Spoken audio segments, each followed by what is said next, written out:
అధ్యాయం 15వ వచనం చదువుకుని ఈరోజు వాక్యపు వెలుగులో మనం ముందుకు వెళ్ళిపోదాం. కీర్తనల గ్రంథం 91వ అధ్యాయం 15వ వచనం. అతడు నాకు మొర్రపెట్టగా నేను అతనికి ఉత్తరమిచ్చేదను, శ్రమలో నేను అతనికి తోడైండెదను, అతనిని విడిపించి అతనిని గొప్ప చేసేదను. స్తోత్రం దేవా. ఈ యొక్క సమయంలో ఈ యొక్క వాక్యపు వెలుగు మమ్మల్ని నడిపించి విత్తబడిచిన వాక్యం వ్యర్థం కాకుండా ప్రతి హృదయంలో నాటబడి నూరంతల పంట అనుభవించిన కృప చూపించమని యేసు నామములో ప్రార్థించిన మేము పొందుకుని ఉన్నాం తండ్రి. ఆమేన్. హల్లెలూయా, హల్లెలూయా. చురుకుగా నుండుట గొప్ప భాగ్యము. అందరూ కూడా భాగ్యవంతులు అవ్వాలని ఇష్టపడతారు, కానీ ఒక్కరు కూడా చురుక్కుంటాకి ఇష్టపడరు. విచిత్రం ఏంటి తెలుసా? చురుగ్గా ఉన్నవాళ్ళు భాగ్యవంతులు అవుతారు. హల్లెలూయా. దేవుడు మన చూడండి, ఇప్పుడు ఇంత హాల్ ఉన్నదా? ఈ హాల్లోకి రావటానికి తాళం ఎంత తెలుసా? ఎంత ఉన్నది? ఇంతమంది వచ్చి మనం ఇంత చేస్తున్నాము. ఈ హాల్లోకి ఎంటర్ అవ్వాలంటే చిన్నకి. అలాగే దేవుడు మన జీవితంలో ఉన్న ప్రతి సమస్యకు, ప్రతి ఆశీర్వాదానికి తాళపు చెవి మాత్రం చాలా చిన్నది. హల్లెలూయా. కొంతమందికి డిజైర్స్ ఉంటాయి, హృదయంలో చాలా వాంఛలు ఉంటాయి. ఇట్లాంటి బట్టలు కట్టుకుంటే బాగును, ఇట్లా రెడీ అవుతే బాగును, ఇది ఉంటే బాగును, ఈ బంగారం ఉంటే బాగును, అది అన్నీ చాలా ఆశలు ఉంటాయి, కానీ నెరవేర్చబడవు. అవన్నీ నెరవేరాలని సింపుల్గా ఒక మాట చెప్పాడు దేవుడు 37:4 వచనంలో, యెహోవాను బట్టి సంతోషించు, నీ హృదయవాంఛలన్నీ కూడా. అసలు ఇది ఒకటే మనకి. దేవుడి దగ్గరికి ఎవరు వచ్చినా సరే విచారంతో ఉంటారు, విచారిస్తారు, విచారణ వ్యక్తం చేస్తారు. ఎందుకంటే మేము చాలా బాధలు ఉన్నాం, చాలా సమస్యలు ఉన్నాం, చాలా ఇబ్బందులు ఉన్నాం. క్వైట్ ఆపోజిట్ అనమాట. కానీ దేవుడు ఏమంటున్నాడు? నాకు తెలుసు నువ్వు ఉన్నవని, కానీ నువ్వు బయటపడాలంటే సింపుల్, సంతోషించు. హల్లెలూయా. సమస్యను బట్టి కాదు. ఇప్పుడు ఏదైనా పోయిందనుకో దేవునికి స్తోత్రం అంటాం. ఎందుకని? పోయినందుకు కాదు. మరి ఎందుకని? పోయిన దానికంటే మంచిది ఇచ్చే దేవుడు మనకున్నాడు. హల్లెలూయా. కోల్పోయిన దానికంటే రెట్టింపిచ్చే దేవుడు మనకున్నాడు. కాబట్టి కోల్పోయిన దాన్ని బట్టి బాధపడకుండా పొందుకోపోయే దాన్ని బట్టి అడ్వాన్స్డ్గా దేవుని స్తుతించడం అనమాట. హల్లెలూయా, హల్లెలూయా. కాబట్టి మేలు జరిగినా కీడు జరిగినా దేవునికి స్తోత్రం అంటాం. అర్థం ఏంటంటే, నీ జీవితంలో ఫర్ ఎగ్జాంపుల్ ఉద్యోగం పోయిందనుకోండి, దేవునికి స్తోత్రం అంటాం. అంటే పోయిన ఉద్యోగాన్ని బట్టి కాదు, యెహోవా ఉత్తమమైన దాన్ని అనుగ్రహిస్తాడు. హల్లెలూయా, హల్లెలూయా. చాలామందికి ఇది అర్థం కాక ఉద్యోగం పోయింది, థ్యాంక్ యూ జీసస్. ఉద్యోగం పోయినందుకు థ్యాంక్ యూ జీసస్ కాదు. ఉద్యోగం పోయినా కానీ దానికంటే ఉత్తమైన ఇచ్చేటువంటి దేవుడు నాకున్నాడు. నా దేవుడు దానికంటే ఉత్తమైన ఇస్తాడు. కాబట్టి అడ్వాన్స్డ్గా నేను థ్యాంక్ యూ జీసస్ చెప్తున్నాను. హల్లెలూయా, హల్లెలూయా. రీసెంట్గా నేను ఒక సేవకునితో మాట్లాడుతున్నప్పుడు చాలా అద్భుతమైనటువంటి రెవల్యూషన్ దేవుడు ఇచ్చాడనమాట. ఏంటంటే ఆ సేవకుడు చాలా శ్రమలు గుండా వెళ్తున్నాడు. థ్యాంక్ యూ జీసస్ చెప్తూ ఉన్నప్పుడు అంట, చూడండి, ఒక మాట మనం మాట్లాడుతున్నప్పుడు ఆ మాటకి ఎంత పవర్ ఉంటుందంటండి. సూర్యుడు ఆగు అన్నాడంటే ఎవరు? యెహోషువ. ఎక్కడున్నాడు సూర్యుడు? పక్కింట్లో ఉన్నాడా? ఎంత దూరంలో ఉన్నాడు? చాలా దూరం, వేల లక్షల కిలోమీటర్ల దూరంలో ఉన్నాడు. ఆయన ఆగిపోయాడంట. వింటున్నారా? సూర్యగోళం కేంద్రం ఈ విశ్వానికి. ఆ సూర్యగోళంలో భూమి ఎంత ఉంటుంది? ఒక నలకంత కూడా ఉండదు. ఆ భూగోళంలో ఎక్కడో ఉన్నటువంటి వ్యక్తి మాట్లాడితే ఆ సూర్యుడు ఆగిపోయాడు అంటే అది ఎలా జరుగుతుంది అసలేని? వాస్తవంగా సూర్యుడేమి తిరగడు, సూర్యుడు అక్కడే స్థిరంగా ఉంటాడు. కానీ రివర్స్ మాట, ఇక్కడ భూగోళం ఆగింది. హల్లెలూయా, హల్లెలూయా. అంటే ఇక్కడ మనం అర్థం చేసుకోవాల్సింది ఏంటంటే, నీ మాటకి ఎంత పవర్ ఉందో నీకు తెలిస్తే అద్భుతాల్లో నీ వెంట పడతాయి. హల్లెలూయా. నీ ప్రతి మాటతో ఒక అద్భుతాన్ని సృష్టిస్తావు. హల్లెలూయా, హల్లెలూయా. కాబట్టి ఈ రోజున నువ్వు పలకవలసింది ఏంటంటే, పాడైపోయిన దాని గురించి కాదు, పొందుకోబోయే దాని గురించి స్తుతి చెప్పాలి, దేవునికి థ్యాంక్ యూ చెప్పాలి. అయితే ఆ సేవకుడు thank you Jesus, thank you Jesus అని చెప్తుంటుంటే, అనారోగ్య సమస్య వచ్చినప్పుడు మనం దేవుని ఎలా స్తుతించాలి, ఎలా థ్యాంక్ యూ చెప్పాలి చెప్పండి? ఏంటిది? యేసయ్య పొందిన గాయముల ద్వారా నేను స్వస్థత పొందేశాను. Thank you Jesus. ఎప్పుడైతే థ్యాంక్ యూ జీసస్ నువ్వు చెప్తున్నావో ఆ మాట రిలీజ్ అవగానే చూడండి, యుద్ధానికి ముందు ఏం చేస్తారు? బోర్ ఊదుతారు. ఎప్పుడైతే బోర్ ఊదారో, లేకపోతే బిల్డింగ్ ఎక్కడ ఫైర్ అవుతుంది అనుకున్నా, చిన్న గంట ఉంటుంది అలారం పెడితే అంతా అలర్ట్ అయిపోతారు. అలాగే ఎప్పుడైతే నువ్వు థ్యాంక్ యూ జీసస్ అని పలుకుతూ ఉన్నావో యాక్షన్లోకి వస్తారంట. ఎవరు? దేవుని దూతలు, ఆర్మీ. ఎప్పుడైతే నువ్వు థ్యాంక్ యూ జీసస్ అని చెప్పావో వెంటనే ఆ యొక్క దేవుని దూతలు వచ్చి నీలో ఉన్న రోగం అవ్వచ్చు, వ్యాధి, బాధ, బలహీనత అనేటువంటి దెయ్యాన్ని బయటికి లాగి, బైబిల్లో మాట ఉంటుంది, నీ పిల్లల్ని బండగేసి కొట్టుంటారు కదా, లిటరల్గా ఈ యొక్క దేవుని దూతలు వచ్చి నీలో ఉన్న రోగాన్ని పట్టుకుని బండకేసి ఉతికి, సినిమాలు ఫైటింగ్లు చూస్తాం కదా మనం, హీరో విలన్ కొట్టేస్తుంటూ ఎంజాయ్ చేస్తాం, అది జరుగుతుంది అంట లిటరల్గా. హల్లెలూయా. థ్యాంక్ యూ జీసస్, థ్యాంక్స్ ఏదో చెప్పమన్నాడు ఆయన కాబట్టి చెప్పేస్తున్నాం. అందరికి జరిగిపోతుంది, మనకి జరిగిపోతుంది. ఏం జరుగుతుందో తెలియట్లేదు ఇంతకని మనకి, వెనక బ్యాక్గ్రౌండ్ వర్క్ అంతా కూడా ఇంత వర్క్ జరుగుతుందంట. హల్లెలూయా. అంటే థ్యాంక్ యూ జీసస్ అనే మాట నువ్వు వచ్చిన నోటనే, నీ నోట్లోంచి వచ్చిన వెంటనే దేవదూతలు రావటం, నీలో ఉన్నటువంటి ఆ వ్యతిరేకతనంతా తీసి బండనిసి కొట్టడం, నీకు విడుదల ఇవ్వటం, నీ జీవితంలో అద్భుతం జరగడం, ఇంత జరుగుతూ ఉందంట. హల్లెలూయా. హల్లెలూయా. కాబట్టి రోజుకి థ్యాంక్ యూ జీసస్ ఎన్నిసార్లు చెప్తున్నారు? నాకు తెలిసి దేవుని మహాకృప బట్టి ఆశ నెరవేరిపోయింది. ఈ పుస్తకం వేయించాలనుకో ఏం చేసాం, ప్రతి సర్వీసులో ముందు ఇది చదవాలి. ఇప్పుడు నాయకుడు అన్నవాడు ఏంటంటే, మీరు పొద్దుట లేచి ప్రార్థన చేసుకొని నేను పడుకుంటే ఎవరైనా లేస్తారా? నేను ముందు లేచి యెహోవా ఉత్తముడని రుచి చూసి తెలుసుకోవాలి. ఇప్పుడు నేను రుచి చూశాను, ఉప్పుకుందో, చప్పకుందో, తీగుందో, అప్పుడు నేను చెప్తే మీరు కూడా దాన్ని చేయగలుగుతారు. అలాగే ఉందనుకోండి, చెప్పింది కరెక్ట్ అనుకుంటారు. హల్లెలూయా. అలాగే నేను ఏం చేస్తానంటే, చెయ్యండి అంటే ఎవరు చేస్తారు? అస్సలు చిన్న స్కూల్ పిల్లలు చూడండి, పడుకోబెడతాం వాళ్ళే చేస్తారు, తినిపించడం వాళ్ళే చేస్తారు, చదువు చెప్పడం వాళ్ళే, చదివించడం వాళ్ళే. ఇంటికి వెళ్ళి ఇంకేముండదు వాళ్ళకి, ఎల్కేజీ యూకేజీ పిల్లలు కదా, ఎందుకంటే ఇంకా వాళ్ళకి అంత ఓపిక ఉండదు. అలాగా నాకు కూడా దేవుడు ఇచ్చిన ఆలోచన ఏంటంటే, ఈ పుస్తకం కొనుక్కోండి, చదువుకోండి అంటే ఎవరు చదువుతారు? ఎవరు చదవరు. కాబట్టి ప్రతి వారి చేతిలో పుస్తకం ఉండాలి అంటే దగ్గరకు 10,000 పుస్తకాలు అప్పుడే 1 మంత్లో వెళ్ళిపోయినాయి మొత్తం అన్నీ. ఆంధ్ర, తెలంగాణ కాదు, అమెరికా, కువైట్, అన్ని దేశాలకు వెళ్ళిపోయినాయి. దేవునికి స్తోత్రం. అయితే నేనేం చేస్తున్నాను ఇప్పుడు, ప్రతి సర్వీస్, ఈవెన్ ఆదివారం సర్వీస్లో కూడా ఫస్ట్ ఏం చేస్తాం, మనం 100 స్తుతులు చదువుతూ ఉన్నాం. ఎప్పుడైతే అలా చదువుతూ ఉన్నామో దేవుని సన్నిధిలో మనం వర్ధిల్లుతూ ఉంటాం, స్తుతి సింహాసనం వేస్తూ ఉన్నాం దేవునికి. స్తుతి ఏం చేస్తుందంటే నీ పరిస్థితిని మారుస్తుంది, ప్రతి దాన్ని నీకు అనుకూలంగా మారుస్తుంది. స్తుతించే వాళ్ళు ఆరోగ్యవంతులుగా ఉంటారు, స్తుతించే వాళ్ళు యంగగా ఉంటారు, స్తుతించేవారు బలంగా ఉంటారు. హల్లెలూయా. హల్లెలూయా. హల్లెలూయా. కాబట్టి ఎప్పుడు కూడా ఏది జరిగినా స్తోత్రం, స్తుతి, థ్యాంక్ యూ జీసస్. కనీసం నేను ఒక 100 సార్లు థ్యాంక్ యూ చెప్తున్నాను. వాళ్ళు ఎవరున్నారు రోజుకి ఇక్కడ? ఏమో కనీసం మీ బట్టలు ఉతికినప్పుడు, ఆరేసినప్పుడు ఒక్కొక్క బట్టకి థ్యాంక్ యూ చెప్పినా అయిపోతుంది కదా. చీపురిచ్చికి నీళ్ళు తుడుచుకున్నప్పుడు, అంట్లు తోముకున్నప్పుడు, ఎన్ని పనులు ఉంటాయి ఇంట్లోను కదా. పోనీ ఎక్కడికో నడిచి వెళ్తూ ఉన్నావు, ప్రతి అడుగు ఒక థ్యాంక్ యూ చెప్పితే ఇంట్లోంచి బయటికి, బయట నుంచి ఇంట్లోకి. ఒక స్త్రీ అంట పుట్టినప్పటి నుంచి చనిపోయే లోపల ఆమె ఎన్ని అడుగులు వేస్తుంది, ఆ నడక ఎంత ఉంటుందని కౌంట్ చేశారంట. ఆమె ఇంట్లోంచి వంటగదిలోంచి హాల్లోకి, హాల్లోంచి వంటగదిలోకి తిరిగి ఒక లైన్ లాగా వేస్తానంట, ప్రపంచం 6 సార్లు తిరగొచ్చంట. ఎన్నిసార్లు? ప్రపంచం మొత్తాన్ని 6 సార్లు తిరగొచ్చంట. నేను చెప్పింది కదా, సైన్స్ చెప్పింది ఇది విషయం అంతా కూడా. అంటే అంత నడిచారు. నిజంగా అన్ని అడుగుల్లో థ్యాంక్ యూ జీసస్ అన్నట్లయితే ప్రపంచాన్ని ఎంత ప్రభావితం చేస్తారు మీరు? కానీ ప్రతి అడుగులో ఎందుకు వచ్చిన బ్రతికి ఇది, ఎందుకు వచ్చిన జీవితం అని మిమ్మల్ని మీరు తిట్టుకుంటూ, చిరాకు పడుతూ ఆ యొక్క అద్భుతమైన జీవితాన్ని అనవసరంగా గడిపేస్తూ ఉన్నారు.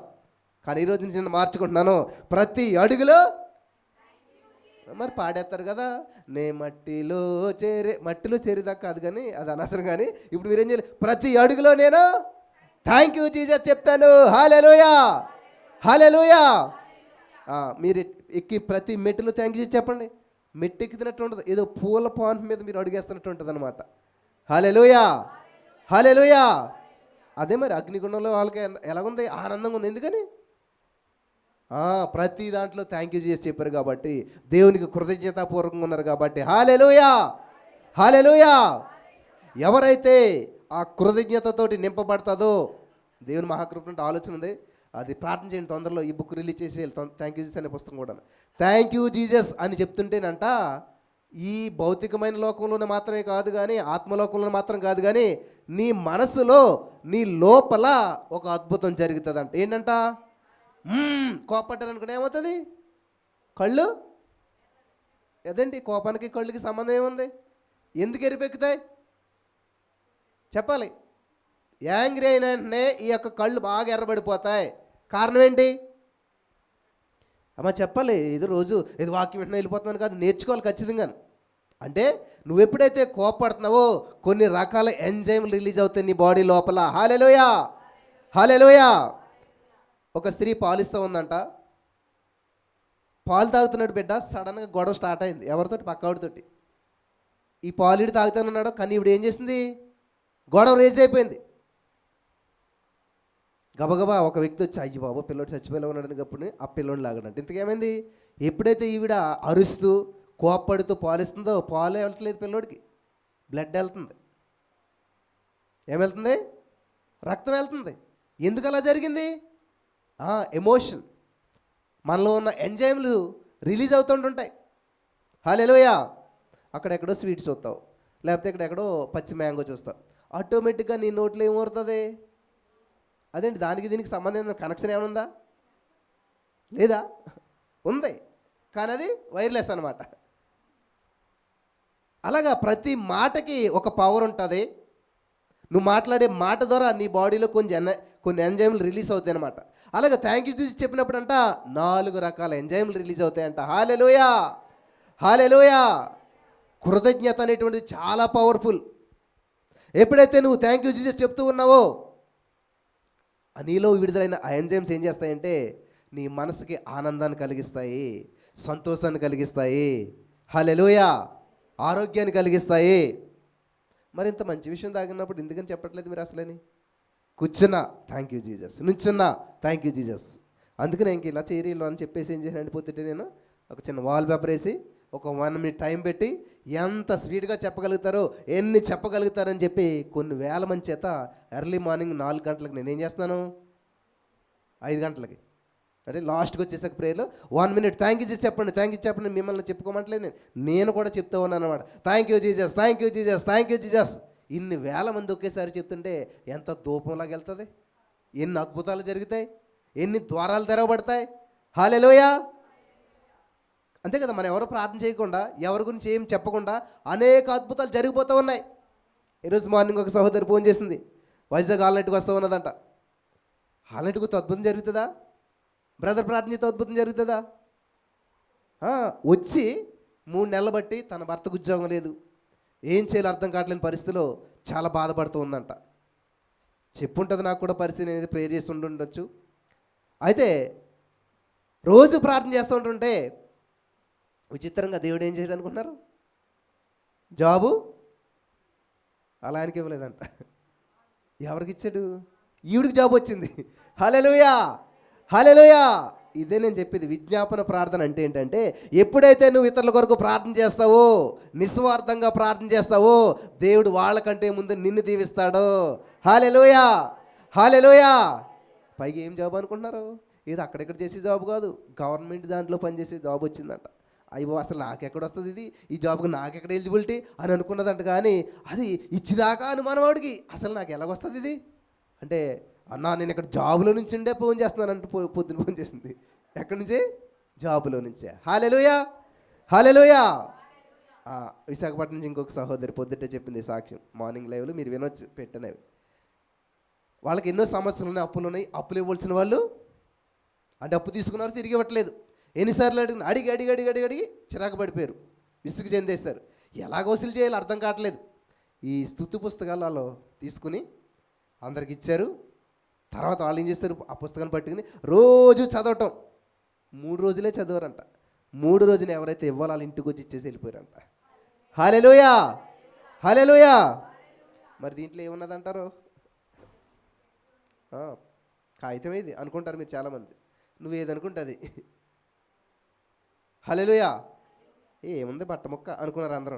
కానీ ఆవిడ ఏం చేసింది? నో, ఆ దారంలోనే స్వస్థత ఉంది. ఎందుకంటే యేసయ్యని టచ్ చేసి ఉంది కాబట్టి అది అంతే, ముట్టుకుంది, స్వస్థత పొందుకుని వెళ్ళిపోయింది. నీ నమ్మకి చెప్పినా అసలు యేసుప్రభు ఎంత తెలుగు మాట్లాడి చూసారా? నా వస్త్రపు చెంగే నిన్ను స్వస్థపరుస్తుంది, నా ఉమ్మే నిన్ను స్వస్థపరుస్తుంది అనకుండా ఏమంటున్నాడు ఆయన? నీ నమ్మిక చెప్పిన నీకు జరుగునుగాక, నీ విశ్వాసమే నిన్ను. హల్లెలూయా, హల్లెలూయా. మన దేవుడు గొప్ప దేవుడు. మన దేవుడిని నమ్ముకున్న వాళ్ళందరినీ కూడా దేవుడు ఏం చేస్తాడంట? గొప్పవారిగా చేస్తాడు. హల్లెలూయా. నాకు తెలిసి మరి నేను చదువుకునే రోజుల్లో ఏదో సినిమా వచ్చింది. ఏం సినిమా అంటే గొప్పింటోళ్ళుడు అంట. ఏం సినిమా అది? ఇప్పుడు మనం గొప్ప దేవుడు కదా మన దేవుడు. మరి మీరు అంతెవరు? ఎప్పుడన్నా అన్నారా? అస్సలే నేను గొప్పటి కొడుకుని, ఆకాశం జాంతో కొలిసిన బిడ్డను నేను, ఈ సర్వ సృష్టిని సృష్టించిన సృష్టికర్త బిడ్డను నేను. అలాగే ఎప్పుడన్నా అన్నారా? అయ్యో మేము పూర్ కదా. చాలా మేము స్పష్టమైన స్వచ్ఛమైన పేదవాళ్ళం. ఉంటాకలేదు, తింటాకలేదు, ఏదీ లేదు. లేదు లేదు లేదు అంటే లేకుండా పోతుంది. కానీ ఈరోజు నువ్వు ప్రతిదీ ఉన్నదే ఉన్నదే ఉన్నదే అంటే సమస్తము నీ దగ్గరికి వస్తుంది. హల్లెలూయా, హల్లెలూయా. మన దేవునికి ఉన్న గొప్పతనం ఏంటంటే 97:15 అతడు లేకపోతే ఆమె లేకపోతే మనమంతా కూడా దేవునికి మొర్ర పెట్టగా నేను అతనికి ఉత్తరం ఇస్తాను. హల్లెలూయా. చూసారా దేవుడు ఏం చేస్తున్నాడు? మొర్ర పెడితే ఉత్తరం ఇస్తాడు, మొర్ర పెడితే ఉత్తరం ఇస్తాడు. ఖచ్చితంగా దేవుడు జవాబిచ్చే దేవుడు. మన దేవుడు సైలెంట్గా ఉండే దేవుడు కాదు. ఆమేన్. తర్వాత ఏంటంట? శ్రమలో నేను అతనికి తోడై ఉండేదను. హల్లెలూయా. ఏం చేస్తారంట? శ్రమలో దేవుడు నీకు తోడుగా ఉంటాడు. ఈ మాట ఎవరు చెప్తారు అసలని? ఎవరన్నా తోడుగా ఉంటారా? మీకు హాస్పిటల్లో ఉన్నప్పుడు ఎవరన్నా తోడుగా ఉన్నారా? ఎంత ప్రాణ స్నేహితులని వచ్చి ఒక నైటు లేకపోతే అలక పలకరించో, చేతిలో యాపిల్లో ద్రాక్ష ఏదో పెట్టి బాయ్ అంటారు. కానీ తోడుగా ఉండి ఎప్పటి వరకునంట? అతనిని విడిపించి. హల్లెలూయా. నువ్వు ఆ శ్రమ నుంచి విడుదల పొందేంత వరకు, ఆ శ్రమ నుంచి బయటపడేంత వరకు, నువ్వు ఆ శ్రమను జయించేంత వరకు నీకు తోడుగా ఉండేటువంటి ఏకైక వ్యక్తి ఎవరంటే మన యేసయ్య. హల్లెలూయా, హల్లెలూయా. విడిపించి గొప్ప చేస్తాడంట. ఎంత అద్భుతంగా ఉంది అసలు ఈ మాట. విడిపించడం మాత్రమే కాదు, గొప్ప కూడా చేస్తాడంట. ఏదో సమస్య ఉన్నావు కాబట్టి ఆ సమస్యలో నిన్ను పరామర్శించి ఆ సమస్యలో నీకు తోడుగా ఉండి నీ పక్కన కూర్చుని నేను కన్నీళ్ళు కార్చి వెళ్ళిపోతాను అంటలేదు ఆయన. నీకు వచ్చిన శ్రమ అంతట్లో నేను నీకు తోడుగా ఉంటాను, నిన్ను విడిపిస్తాను, విడిపించి పక్కన పడేను, విడిపించి గొప్ప చేస్తాను. హల్లెలూయా. ఈరోజు నాకు ఖచ్చితంగా మీ అందరితో దేవుడు మాట్లాడుతున్నాడు. మీరు ఏ శ్రమల గుండా వెళ్తున్నారు, ఏ నిందల గుండా వెళ్తున్నారు, ఏ అప్పుల గుండా వెళ్తున్నారు, ఏ బాధల గుండా వెళ్తున్నారు, అవన్నీ దేవుడు చూశాడు, విన్నాడు, విడిపించేస్తున్నాడు, గొప్ప చేసేస్తున్నాడు. నమ్మిన వారు స్వతంత్రించుకుందరుగాక. ఆమేన్. ఈరోజు నా అంశం పేరు ఏంటంటే మొర విని విడిపించి గొప్ప చేస్తున్న దేవుడు. హల్లెలూయా, హల్లెలూయా. విని విడిపించి గొప్ప చేస్తున్నాడంట. కాబట్టి మన ప్రతి ప్రార్థన, ప్రతి మాట, ప్రతి మూమెంటు దేవుడు వింటున్నాడు, చూస్తున్నాడు. మరి ఏం చేస్తాడు? విని విడిచిపెట్టేస్తాడా? విని విడిపించి గొప్ప చేస్తాడు. హల్లెలూయా, హల్లెలూయా. వినాలంటే ఏం చేయాలి? మొరపెట్టాలి కదా. మరి చాలామంది అసలు ఎంత సైలెంట్గా ఉంటారంటే అంత వైలెంట్ అక్కడ కదా. అస్సలు నోరు తెరవరు ఇక్కడ, కానీ సైలెంట్గా ఉన్నట్టు ఉంటారు అన్నమాట. అక్కడ కాదు, ఇక్కడ వైలెంట్గా ఉండాలి, అక్కడ సైలెంట్గా ఉండాలి. ఈ లోకం విషయంలో నేను ఎక్కడో ఐ థింక్ రాజమండ్రి ఎక్కడోను ఒక అమ్మాయి డాక్టర్ చదువుకుంటూ ఉంది, స్కూటీలో వెళ్తూ ఉంది. వెనకాలడు కారు వచ్చి ఏం చేసాడు? కొంచెం ఇలా గుద్దాడు. గుద్దితే సరే ఏదో అయింది. వాళ్ళు ఏం చేశారు? వెనక్కి తిరిగి కోపడ్డారు. సరే అనేటువంటి నుంచి మళ్ళీ గుద్దాడు. గుద్దితే ఆమె ఏం చేసింది? ఏదో వేలు చూపించింది, ఏదో చేసిందంట. అంతటికి ఇంకా కోపం పెరిగి ఏం చేశాడు? తెలుసు కదా మీకు అందరికీ. తలకాయ మీద చెక్కించాడు, చనిపోయింది అమ్మాయి. ఇప్పుడు అదే ఒక మూర్ఖుడు మన మీదకి వస్తున్నప్పుడు, సరే ఈడు మూర్ఖుడు కాబట్టి సరేరా పోరని చెప్పేసేసి వదిలేసామనుకో, అప్పుడేమవుతుంది? ఆడు ఇక్కడ కాబట్టి ఎక్కడ దిక్కుని చిక్కుతాడు. కానీ నువ్వు సేఫ్ అవుతావు లేదా? మొన్న మెట్రో ట్రైన్లో వెళ్తూ ఉన్నారు యవనస్తులు, కొంచెం వర్షం వస్తూ ఉంది. అందులో ఒకడు వర్షం వస్తుంటే ఆ డోర్ ఓపెన్ చేస్తూ ఉన్నాడు. అరే బాబు, డోర్ ఓపెన్ చేయక వర్షం వచ్చేస్తుందంటే ఆడు ఓపెన్ చేస్తాడు. ఇబ్బంది పడుతున్నారని ఇంకొకడు క్లోజ్ చేయమంటాడు. ఎక్కడ తగిలింది అనుకున్నారు గొడవ? అది ఆ గొడవ ఈ గొడవ మాట పెరిగి కొట్టుకునేదాకా వెళ్ళింది. ఎవడైతే డోర్ తీస్తున్నాడో ఆడు ఎట్లా జేబులోంచి కత్తి తీసి మొత్తం మీద ఇంటి పొట్టలోంచి ఇలా పుడితే పేగులన్నీ బయటకు వచ్చేసే స్పాట్లో చచ్చిపోయాడు. అదే ఎందుకు చెప్పాడు? ఆడు వింటలేదు కాబట్టి. మనల్ని మనమే తగ్గించుకొని సైలెంట్ అయిపోయి ముందుకెళ్ళిపోతే తను తగ్గించుకున్న వాళ్ళు హెచ్చించబడతారు. కాబట్టి నువ్వు అక్కడ ఓడిపోవడం వల్ల వచ్చిన నష్టమేమీ లేదు. కొన్ని విషయాల్లో మనం సైలెంట్ అయిపోవటం వల్ల మన ప్రయాణం ముందుకెళ్తుంది. హల్లెలూయా, హల్లెలూయా.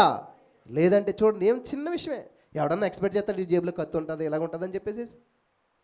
చిన్న మాట ఎవరో ఒకరు తగ్గిదైపోయేటువంటి విషయం, కానీ ఎంతవరకు వెళ్ళిపోయింది చూసారా? ప్రాణం పోయింది మొత్తానికి. ఇంక ప్రాణం పోయాక ఏం చేస్తాం చెప్పండి? ఏం సాధించగలుగుతాం? కాబట్టి ఈరోజు నీ మాట్లాడిన ప్రియమైనటువంటి సహోదరి స్నేహితులరా, ఎక్కడైనా సరే మిమ్మల్ని ఎవరైనా ఏదన్నా అంటే అలా సైలెంట్గా వెళ్ళిపోండి. మీకు బాధ ఉంటే ఇంటికి వెళ్ళి తలుపేసుకుని మోకరించి ప్రార్థన చేయండి.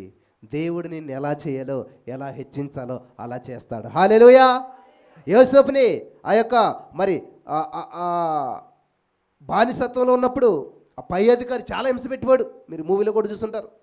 ఎప్పుడన్నా యోసేపు తిరగబడ్డా? ఎప్పుడన్నా యోసేపు మాట్లాడా? ఏం మాట్లాడలేదు. ఒకానొక రోజు వచ్చింది, కనీసం యోసేపు ఎదురుగా తలెత్తుకునే అవకాశం లేనటువంటి స్థితికి వెళ్ళిపోయాడు. ఇప్పుడు ఎవరేం చేస్తారు యోసేపుని? ఇంకా అదే రోజుని తిరగబడిపోయి నన్నే అంటావా ఇలాగని చెప్పేసి కోపడిపోయేసాడు అనుకోండి, ఏ కాలో చేరుకొట్టెత్తే కుంటూరులాగా ఉంది కదా, లేకపోతే ప్రాణం కూడా పోయేది కదా. సో ఇదే జ్ఞానం కలిగి జీవించడం అంటే. దయచేసి మీకు ఈ లోకంలో ఎదురయ్యే సమస్యకి మీరు పరిష్కారం ఇవ్వద్దు. హల్లెలూయా. అర్థమవుతుందా? నా ఉగ్రతకు చోటు ఇయ్యండి అంటున్నాడు దేవుడు. దేవుని ఉగ్రతకు చోటు అంటే చాలామంది అనుకుంటారంటే, నన్ను తిట్టింది కదా దేవుడు నిన్ను చూస్తాడంటే వేసేస్తాడా? దేవుడు అలాంటివి ఏముండదు. నిన్ను తిట్టినోళ్ళైనా నిన్ను చంపినోళ్ళైనా దేవుడు ఏమి చేయడు, కానీ నిన్ను చేస్తాడు. హల్లెలూయా. దేవుని ఉగ్రత అంటే ఏంటంటే, ఇప్పుడు యోసేపుని తిట్టినోళ్ళని, యోసేపుని కొట్టినోళ్ళని దేవుడు ఏమైనా చేశాడా? అలా అన్నదమ్ములు ఏమైనా చేశాడా? మరి ఎవరిని చేశాడు? యోసేపుని చేశాడు. యోసేపుని గొప్పని చేశాడు. యోసేపుని ఎవరికి అందరి స్థితిలోకి తీసుకెళ్ళాడు. హల్లెలూయా. దేవుని ఉగ్రత అంటే ఇది మంచిది, మంచే ఉంటుంది దేవుళ్ళు ఎక్కడైనా సరే. ఇది అర్థం చేసుకోవాలి. కాబట్టి దేవుడు ఏం చేశాడంట? తోడుగా ఉన్నాడు, విడిపించాడు, గొప్ప చేశాడు. హల్లెలూయా, హల్లెలూయా. వాట్ ఏ వండర్ఫుల్ గాడ్ అండి మన దేవుడు. ఇక్కడ దేవుడు మనల్ని విడిపించాలంటే ఫస్ట్ మొర్ర పెట్టాలి. నువ్వు మాట్లాడటం నేర్చుకోవాలి. ఏది మాట్లాడాలో. నోరు మంచిదైతే, అబ్బా, నోరుకి ఊరికి ఎంత సంబంధం చూసారా? నోరు చిన్నదే, నేను చెప్పాను కదా, ఎంత పెద్ద గదికి, ఎంత పెద్ద హాల్కి ఇంత తాళం. అలాగా నీ అంత పెద్ద ఊరు నువ్వు మంచిగా చేసుకోవాలంటే, ఆ ఊరు నిన్ను ఇష్టపడాలంటే చిన్న నోరంట. ఈ నోరు నువ్వు మంచిగా ఉపయోగించినట్లయితే ఆ ఊరంతా కూడా మంచిదైపోతుందంట. హల్లెలూయా. దేవుడు కూడా చెప్తున్నాడు, నువ్వు మొర్రపెట్టు, నువ్వు పలుకు, నువ్వు ప్రార్థించు, ఖచ్చితంగా నేను వస్తాను, నీతో పాటు ఉంటాను, నిన్ను విడిపిస్తాను, నేను గొప్ప చేస్తాను. హల్లెలూయా. ఇదే ఫస్ట్ నుంచి దేవుని యొక్క ఉద్దేశం. ఆదామవులతో దేవుడు ఏం చేసేవాడు? ప్రతిరోజు వచ్చి, మరి వాళ్ళకి సమస్యలు లేవు కాబట్టి ఇంకా వాళ్ళకి ఏమీ విడిపించడానికి ఏమీ లేదు కదా, అక్కడ వచ్చేవాడు, ముచ్చరించేవాడు, రోజు కూర్చుని మాట్లాడుకుని వెళ్ళిపోయాడు, అంతే. ఇప్పుడు కూడా అది ఆశిస్తున్నాడు దేవుడు. ప్రతి హృదయం అనే తలుపు దగ్గరకు వచ్చాడంటే దేవుడు తడతా ఉన్నాడంట. ఎవడు నా స్వరం విని తలుపు తీస్తాడో, చెప్పండి, తలుపు తీస్తే ఏమవుతుంది? నేను వానితో కలిసి భోజనం చేస్తాం. ఏమర్థమైంది మీకు ఇందులో? చెప్పండి. భోజనం ఎప్పుడు పెడతారో? ఏమా మీ ఇంట్లో ఎవరికైనా భోజనం ఎప్పుడు పెడతారో? అడుక్కు తినే పరిస్థితుల్లో ఉన్నప్పుడు, బాధల్లో ఉన్నప్పుడు ఎవరైనా పిలిచి భోజనం పెడతారా? మరేంటి, సంతోషంగా ఉన్నప్పుడు, పెళ్ళికో ఏదో ఫంక్షన్కో బర్త్డేకో దేనికో అంటే మంచి కార్యక్రమం జరిగింది అంటే దేవుని యొక్క ఉద్దేశం ఏంటంటే నన్ను గీని నువ్వు ఎంటర్ చేసావంటే, నాకు ఎంటర్ అయ్యే నువ్వు అవకాశం ఇచ్చావంటే, నీతో పాటు కూర్చొని నీకున్న సమస్యలన్నీ తొలగించేసేసి నిన్ను సందడి చేసుకునేలాగా, నీకు పండగ చేసుకునేలాగా నేను నిన్ను గొప్ప చేస్తాను. హల్లెలూయా, హల్లెలూయా. అది తలుపు తీయటం అంటే హృదయం తెరవటం అనమాట. హృదయపూర్వకంగా దేవుడిని ఆహ్వానించినట్లయితే నీ అప్పులోంచి నిన్ను ఐశ్వర్యవంతుడిగా చేస్తాడు, నీ అనారోగ్యం నుంచి నిన్ను ఆరోగ్యవంతుడిగా చేస్తాడు. అటువంటి ప్రణాళికతో దేవుడు వచ్చాడు, అలా సిద్ధం చేసుకుని వచ్చాడు. అసలు ఈ కాన్సెప్ట్ అర్థం అవ్వట్లేదు చాలామందికి. నీకు సమస్య రాకముందే పరిష్కారం దేవుడు ఆల్రెడీ సిద్ధం చేశాడు. ఇప్పుడు నువ్వు సడన్గా హాస్పిటల్కి వెళ్తావు, డాక్టర్ గారు నాకేమైందంటే ఇక్కడ స్టార్ట్ అయింది పెయిన్, గిరిగిరికి తిరిగి ఇక్కడ దాకా వస్తుంది, అలాగే ఏదో చెప్తారు కదా. అప్పుడు డాక్టర్ గారు ఏం చేస్తాడు, చిన్న వైట్ పేపర్ తీసుకుని ఇట్లా ఇట్లా రాస్తాడు, నీకు ఏం అర్థం అవ్వదు. ఆ వైట్ పేపర్ ఎట్టుకునేటికి వెళ్తావు, మెడికల్ షాప్లోకి వెళ్తావు, వెంటనే ఇలా ఇలా చూస్తాడు ఆయన, అంతే ఏదో బాక్స్ ఇలాగ అంటాడు, మెడిసిన్ ఇస్తాడు, వచ్చేస్తావు. ఇప్పుడు నీకు అసలే సమస్య ఇప్పుడే వచ్చింది, కానీ మెడికల్ షాప్లో మందు ఎలాగ వచ్చేసింది అప్పుడేని? ఎప్పుడు వచ్చింది? ఇప్పుడు వచ్చిందా? నీకు సమస్య పుట్టకముందే, నీకు అనారోగ్యం రాకముందే ఆల్రెడీ ఎప్పుడో మెడిసిన్ తయారైపోయి అది షాపులోకి వచ్చేసి అది నీ కోసం వెయిట్ చేస్తూ ఉంది. హల్లెలూయా, అర్థమైందా? యేసయ్య కూడా అలాగే నీ ప్రతి సమస్యకు, నీకు వచ్చినటువంటి ప్రతి ఇబ్బందికి సొల్యూషన్ ఆల్రెడీ సిద్ధం చేసి ఉంచాడు. నువ్వు తీసుకోవాలి, దాన్ని స్వతంత్రించుకోవాలి. అంతేగాని ఇప్పుడు ఆ సమస్యకు పరిష్కారం ఎవరు ఇస్తారు? దీనికి మందు ఎవరు కనిపెడతారు కదా? పూర్వకాలంలో ఉండేది అంటే పాత నిబంధన. ఇప్పుడు ఏంటి? కొత్త నిబంధన. పరిష్కారాలు ఆల్రెడీ కనిపెట్టేసేసినటువంటి పరిస్థితులు మనం జీవిస్తూ ఉన్నాం. కాబట్టి పరిష్కారం కోసం నువ్వు వెతుక్కోవద్దు, ఆల్రెడీ నా యేసే పరిష్కారం సిద్ధం చేశాడు. నేను దాన్ని స్వతంత్రించుకుంటున్నాను, నేను జీవిస్తూ ఉన్నాను. ఆమేన్, హల్లెలూయా. ఇక్కడ మార్కు సువార్త 10వ అధ్యాయం 46, 47, 48, 49, 50, 51, 52 వచనాల వరకు మీరు చదువుకుంటే భర్తిమయ్య గురించి చాలా అద్భుతంగా ఉంటుంది. అక్కడ మీకు అందరికీ తెలుసు, అక్కడ భర్తిమయ్య జీవితంలో ఒక సమస్య ఉంది. ఏంటది? ఏంటంట? మామూలు గుడ్డోడు కాదు. ఏంటంట? పుట్టినప్పటి నుంచి కూడా ఎప్పుడు కళ్ళు పనిచేయలేదు, చూడలేదు. అడుక్కుంటున్నాడు, పరిగెడుతున్నాడు అంటే వయసు ఎంత ఉంటుంది అంటారు? చిన్నపిల్లడా, పెద్దోడు? ఈరోజు మీలో చాలామంది మీరు ప్రార్థన చేస్తూనే ఉంటారు కదా, ఇంకెక్కడ పెళ్ళి అవుతుంది అంత వయసు వచ్చాక, ఇంకెందుకు ఆశలు వదిలేసుకో, ఇంకెంత నీ యొక్క ఉద్యోగం టైం కూడా దాటేసి నీకు అక్కడ ఉద్యోగం వస్తుంది, ఆశలు లేదు, మా దేవుడు చేస్తాడు అని నువ్వేం ప్రార్థన చేస్తుంటావు. ఇలా ఏం చేస్తారు? ఈ భర్తమయ్య అంట ఇలా యేసు ప్రభువు అయిన ఉంటాడు, ఇలాగ అనేక మందిని బాగు చేస్తారని ఆ నోట ఈ నోట ఇలాగే చెవిలో పడ్డది. ఆ చెవి నుంచి హృదయంలోకి వెళ్ళిపోయింది ఆ మాట. హృదయంలోకి వెళ్ళాక ఆ యొక్క మాట విత్తనంగా నాటబడి నెమ్మదిగా మొలకెత్తి విస్తరించి ఫలించి విశ్వాసంలో బాగా ఏమైపోయాడైనా ఎదిగిపోయాడు. ఎప్పుడు మళ్ళీ ఛాన్స్ వస్తుందా అని చూస్తూ ఉన్నాడు. తెలిసిందే యేసుప్రభు వెళ్తున్నాడు అని చెప్పి. మరి యేసుప్రభు వెళ్తుంటే ఎలాగుంటుంది? ఇప్పుడు సీఎం వెళ్తుంటే అలాగో అప్పుడు అలాగనమాట, ఫుల్ జనం. అయితే తెలిసింది దీనికి, ఈయన ఏం చేస్తున్నాడు? దావీదు కుమారుడా నన్ను కరుణించని కేకలేస్తూ ఉన్నాడు. ఇప్పుడు అంత జనంలో ఉన్నప్పుడు మనకు కేక వినిపిస్తుంది? పక్కన అంత జనం ఉన్నారు, ఎక్కడ వినపడుతుంది? నోరు మూసుకో, ఎందుకు అరుస్తావు అని చెప్పి బాగా బ్రేక్ చేయాలి, స్టాప్ చేయాలని చూస్తారంట. అయితే వీళ్ళు ఆగమని కొలిది ఏం చేస్తున్నాడంటే ఈయన మరి నాకు ఫోన్ చేస్తారు, బ్రదర్ నేను ప్రార్థన చేసి కొలిది మా ఆయన ఇంకా తాగుతున్నాడు. మరేం చేయలు? మానేస్తావా? ఇంకా ప్రార్థన చేయాలి, నువ్వు ఇంకా గట్టిగా ప్రార్థన చేయాలి, ఇంకా ఎక్కువగా ప్రార్థన చేయాలి. హల్లెలూయా, హల్లెలూయా.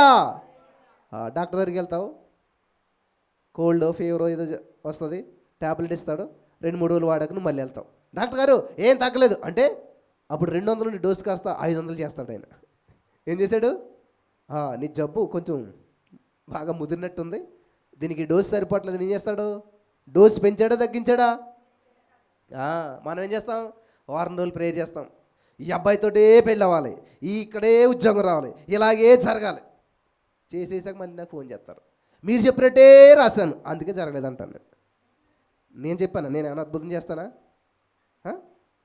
నేను కాదు కదా చేసేది, నేనేం చెప్తున్నానంటే నడిపిస్తాను దేవుని దగ్గరికి. ఇలా చేస్తే, ఇలా జరిగినట్లయితే, నీ మనసు ఇలా ఆనుకుంటే, ఎవరి మనసు నా మీద అనుకుంటుందో వాడు పూర్ణశాంతి కలిగి అనుకుంటాడు. నువ్వు అనుకుంటే నేను ఎందుకుంటాను? లేకపోతే నేను అనుకుంటే నువ్వు ఎందుకుంటావు? మీరు చెప్పినట్టే చేశాను, నేను చెప్పినట్టు చేయకమ్మా. దేవుడు నీకు ఏమి ఇచ్చాడు మనసులోను? ఎంతవరకు రాయమన్నాడు? ఎంతవరకు చేయమన్నాడు? ఎంతవరకు ఆధారపడమన్నాడు? ఏ మనసుతో నువ్వు దేవుని దగ్గరికి వెళ్ళావు? ఇది చూసి అద్భుతం చేస్తాడు. నువ్వు 1000 సార్లు రాసావా, 10,000 సార్లు, 1,00,000 సార్లు రాసావా? ఇది కాదు. ఇవన్నీ రాసేది ఎందుకనంటే, చిన్నపిల్లలకి ఇంపోజిషన్ ఎందుకు ఇస్తారు? మాస్టర్కి కోపం వచ్చా? మాస్టర్ కొట్టలేక 2 × 2 = 4 పలకలు ఉండి మాకు మట్టి పలకలు ఏమాత్రం కింద పెట్టినా పగిలిపోయింది. ఇప్పుడు అసలు పలకంటేనే తెలియదు ఎవరికి. అలాగా దాని మీద గీతలు కొట్టేసి రాసుకుని వెళ్ళిపోయేవాళ్ళు మేము. ఆయన ఏం చేసాడు, ఇలా చూసి అంతే క్లీన్ చేసేసి మళ్ళీ రాయమనేవాడు. ఎందుకు అన్నిసార్లు రాయించేవారు మాకు అర్థమైంది కాదు. అప్పుడు ఏం చేసేవాళ్ళం, అల్లదొద్దామంటే ఆన ఫస్ట్ పట్టుకుని ఇలా దుద్దేసి లావు చేసేసి పట్టుకెళ్ళేవాళ్ళం అనమాట. అంటే మా ఆలోచన ఏంటి, దుద్దామని తెలియాలంటే లావుగా అయిపోలేదు. కానీ కాన్సెప్ట్ అక్కడ ఆయన ఏంటి, లావుగా అవుతానని కాదు మన చేత దుద్దించేది ఆయన. అంటే దీన్ని అని చెప్పి ఇలా రాయటం వల్ల ఏమవుతుంది, చెయ్యి ఆటోమేటిక్గా తిరుగుతుంది, ఇది మైండ్లోకి ఎక్కుతుంది, ఇది గుర్తుంటుంది, ఎప్పటికీ మర్చిపోము. మాస్టర్ ఇంపోజిషన్ ఇచ్చేది ఎందుకనంటే, ఎలాగైనా సరే నీ మనసులోకి అది ఎక్కించాలి, నీ మనసులో అది నింపబడాలి, దాన్ని ఎప్పటికీ మర్చిపోకుండా నువ్వు గుర్తుపెట్టుకోవాలనే ఉద్దేశంతో రాయిస్తారు. అర్థమైందా? దానివల్ల అది నీకు బెనిఫిట్. దానివల్ల ఆ యొక్క దాంట్లో ఉన్న అర్థాన్ని నువ్వు చేసుకోగలుగుతావు. అలాగే ఇప్పుడు థ్యాంక్ యూ జీసస్ రాయమంటున్నావంటే ఇందులో లేదు అద్భుతం. ఆ థ్యాంక్ యూ జీసస్ రాయటం వల్ల నీ మనసు దేవునికి కృతజ్ఞతాపూర్వకంగా నింపబడుతుంది. హల్లెలూయా! నీ మనసు దేవునికి అనుకూలంగా మార్చబడుతుంది. ఆమేన్. హల్లెలూయా, హల్లెలూయా. కాబట్టి ఇక్కడ భర్త ఏం చేస్తూ ఉన్నాడంటే, గుడ్డివాడే, ఆయనకి ఏం పని చేయవు, కళ్ళు పని చేయవు, కానీ ఏం పని చేస్తుంది, నోరు పని చేస్తుంది, చెవులు పని చేస్తున్నాయి. జాగ్రత్తగా గమనించాలి. నీ జీవితంలో పని చేసే దాని చేత పని చేయిస్తే పని చేయింది కూడా పని చేస్తుంది. హల్లెలూయా, హల్లెలూయా. ఉన్న దాన్ని ఉపయోగిస్తే లేనిది వచ్చి పడుతుంది. చాలామంది ఇదే లేని దాని గురించి ఆలోచిస్తుంటారు. పర్లేదు, ఉద్యోగం ఉంది, ఇది ఉంది, అది ఉంది, కానీ అది లేదు, నాకు అది లేదు. ఉన్న దాంట్లో చూడండి, మనకి 3 కాసులు 5 కాసులు స్టోరీ ఉంటుంది కదా. ఒకటే కాసు ఏం చేసుకుంటామని ఏం చేశాడు, కప్పెట్టేసాడు, లోపల పట్టేది. కానీ 3 కాసులు 5 కాసులు ఏం చేశాడు, వ్యాపారం చేశారు. ఆ ఉన్నదాన్ని ఏం చేశారు, రెట్టింపు చేశారు. అప్పుడు ఇది యజమాని వచ్చి ఏం చేశాడు, ఆ ఒకటి ఉన్నప్పుడు తీసేసుకుని ఇంటికి ఇచ్చాడు. ఎందుకని, నువ్వు ఉన్నదాన్ని ఉపయోగిస్తే లేనిది నీ దగ్గరకు వచ్చి పడుతుంది. హల్లెలూయా, హల్లెలూయా, హల్లెలూయా. ఇప్పుడు నీ దగ్గర ఉన్నదండి ప్రార్థనా శక్తి ఉంది, నువ్వు ప్రార్థన చేయగలుగుతావు, దేవుని సన్నిధిలో గడపగలుగుతావు. ఇది నువ్వు చెయ్యి, ఆటోమేటిక్గా నీ భర్త నీ దగ్గరకు వస్తాడు. లేకపోతే నీ వివాహ సంబంధం నీ దగ్గరకు వస్తుంది, లేకపోతే నీ ఉద్యోగం ఇంటర్వ్యూ నీ దగ్గరకు వస్తుంది. అందుకని నువ్వు చేయలేనిదేమో, నువ్వు చేయగలిగింది చేయకుండా చేయలేని దానికోసం ఆరాటపడుతుంటుంటారు చాలామంది. దేవుడు చెప్తున్నాడు, నీకు చేతనని ఏ పనైనా సరే నీ శక్తి లోపం లేకుండా చెయ్యి.